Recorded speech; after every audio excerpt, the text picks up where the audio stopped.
अस्सलाम वालेकुम। क्या हाल है? उम्मीद है सब लोग ठीक होंगे। मैं हूं सकलैन मंसूर। आज हम आप लोगों के साथ एक न्यू वीडियो शेयर कर रहे हैं जिसमें हम आप लोगों को बताएंगे गोल्ड नेक्स्ट क्या कर रहा है और आने वाले दिनों में क्या हो रहा है इसके साथ। और सबसे अहम चीज़, हमने फ्राइडे को क्या इसके बारे में अपने एनालिसिस में पेड ग्रुप्स में लोगों के साथ शेयर, अपने जो ट्रेडर्स थे उनके साथ क्या एनालिसिस शेयर किया था वो भी आप लोगों के साथ हम शेयर करेंगे, उसके स्नैपशॉट्स। और उसके अलावा हम जो एनालिसिस आप लोगों के साथ शेयर किया था वो अपने क्लाइंट्स के साथ वो भी आप लोगों को दिखाएंगे। और चार्ट पे ये अभी तक ओवरऑल डेली चार्ट है जिसमें अभी इस मूव के ऑलमोस्ट 50% रिट्रेसमेंट के पास ट्रेड हो रहा है। और ये इसके पास डेली टाइम फ्रेम एक ट्रेंड लाइन थी जिसको दोबारा जाकर अगेन रीटेस्ट कर रहा है। तो अगर हम डेली चार्ट की बात करते हैं तो डेली चार्ट में जब तक कोई नया मूवमेंट नहीं आती तब तक हम इसको ये नहीं कह सकते क्या इसमें अब ऊपर जाएगा या नीचे। अगर हम इसी चार्ट को थोड़ा सा वीकली चार्ट में कन्वर्ट करें तो हमें ये आइडिया होगा। लास्ट वीक में एक डूजी आई थी, इस वीक में एक ग्रीन कैंडल आई है। ना वो हैमर है ना उसको आप हैमर कह सकते हैं ऑल, क्योंकि उसकी बॉडी और विक सेम है ऑलमोस्ट, तो उसको आप हैमर नहीं कह सकते। एक नॉर्मली कैंडल है ग्रीन बुलिश। लेकिन जब तक लास्ट बात वीडियो में हमने कहा था जब तक गोल्ड 3250 से ऊपर ट्रेड हो रहा है तो जो हम इसको बुलिश कंसिडर करेंगे, और जब तक 3450 से नीचे ट्रेड हो रहा है अपने हाई के पास जाएगा तो हम इसको सेलिंग में जाएंगे, और अपने लो के पास आएगा तो हम बाइंग में जाएंगे। तो अब सेम वही हुआ है, उसने अपने लो के पास आया और 3268 के पास आया, वहाँ से इसने बाउंस बैक की। अभी हम बात करते हैं तो डेली चार्ट में हमारे पास ये व्यू है जो अभी तक कोई ख़ास सिग्नल प्रोवाइड नहीं कर रहा। अगर हम इससे छोटे टाइम फ्रेम में जाते हैं तो हमें आइडिया होगा कि नेक्स्ट क्या चीज़ें हैं। अगर हम इसमें आते हैं तो हमारे पास वही एक बिरश कैंडल के बाद मार्केट रेंज बाउंड हुई है, अपने रेजिस्टेंस रीजन के पास ट्रेड हो रही थी, और 50% के ऊपर जो इसकी रिट्रेसमेंट थी प्रीवियस रैली जो बिरश हुई थी 3440 के रीजन से, उससे नीचे इसने 3268 लगाया। इसकी अपनी तक जो रिट्रेसमेंट ले रहा है उसको हम देखेंगे तो हमें नज़र आ रहा है कि ऑलमोस्ट जो 3268 के पास इसने अपना हाई पोस्ट कर चुका है, 3368 के पास हाई पोस्ट कर चुका है, ऑलमोस्ट 61% की रिट्रेसमेंट के पास है, और भी बार एक ही रेंज में ट्रेड हो रहा है। और प्रीवियस जो फ्राइडे को हमने बुलिश इसकी रिकमेंडेशन की थी तो उसकी बेसिक एक वजह ये थी, ये इसकी RSI डिवर्जेंस जो 4H4 आवर में हमें एक नज़र आ रही थी कि यहाँ पे एक जब bullish green candle heavy marubozu candle आई तो हमें आइडिया हो गया कि अब यहाँ से बुलिश साइड पे जाएगा एक छोटी सी रिट्रेसमेंट लेने के बाद। अगर इसी को हम देखें तो हमारे पास जो लेवल थे हमने ये लेवल तक रिकमेंडेशन की हुई थी कि यहाँ तक जाएगा, लेकिन वो उससे भी ऊपर निकल गया, अपने प्रीवियस रेजिस्टेंस लेवल के पास आ गया जहाँ से इसका ट्रेंड लाइन ब्रेकआउट, जहाँ पे ट्रेंड लाइन ब्रेकआउट हुई थी आप लोगों को देख रहे होंगे यहाँ पे ट्रेंड लाइन का ब्रेकआउट होता था। अभी दोबारा वही ट्रेंड लाइन के पास दोबारा आ चुका है जो ट्रेंड लाइन इसने ब्रेक करके नीचे आया था। अगर इससे ऊपर जाएगा तो हम भी इसको फिर बुलिश देखेंगे, लेकिन बुलिश देखने के लिए मेरे पास जो इसका व्यू है वो मैं आपको थोड़ा सा आप लोगों के साथ शेयर कर सकता हूँ, जो मेरी अपने फाइंडिंग्स हैं इसके बारे में। जब तक गोल्ड इस हाई से नीचे है तो हम इसको सेलिंग ही रिकमेंड करेंगे, चाहे वो टाइम लगा के आए, ठीक है।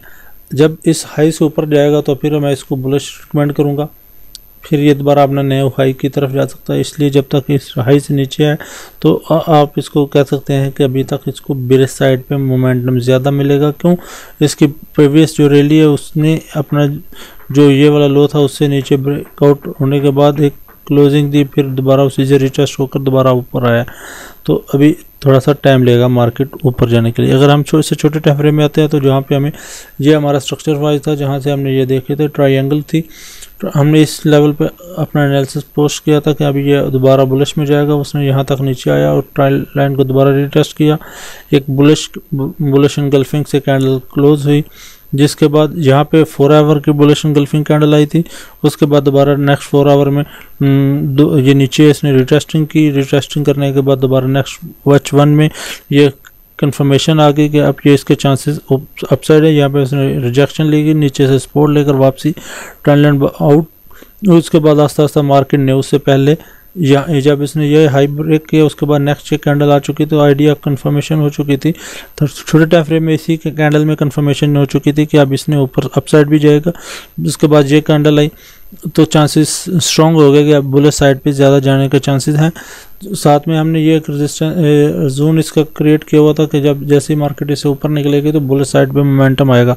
दोबारा वही बुलिश साइड पे मोमेंटम आया, उसने एक ही कैंडल में सारे हमने ये टारगेट सोचे हुए थे, इस रीजन का टारगेट्स था और उसके बाद ये रेजिस्टेंस थी।